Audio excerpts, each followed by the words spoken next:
আজ বানাবো কাঁচকলার চপ। তাই কাঁচকলাগুলো কেটে বয়েল করতে বসিয়ে দিয়েছি। বয়েল হয়ে গেলে ভালো করে ছাড়িয়ে স্ম্যাশ করে নিতে হবে এরকম। তারপর দিয়ে দেব নুন, জোয়ান, কালো জিরে, গোলমরিচ গুঁড়ো, লঙ্কার গুঁড়ো আর একটু পোস্ত।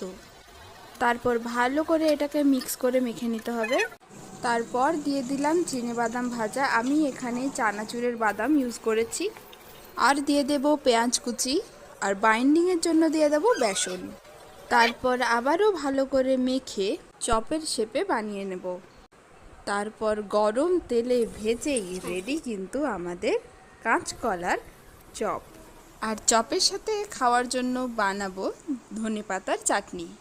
আর তাই মিক্সিং জারে দিয়ে দিলাম ধনেপাতা, তার সাথে আদা গ্রেড করে দিয়ে দেব, আর দিয়ে দেব কাঁচা লঙ্কা, রসুন।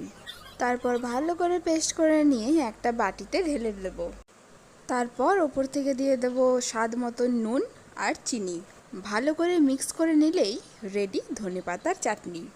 ব্যাস, তারপরে আর কি, এনজয় করো যে কোনো চপ।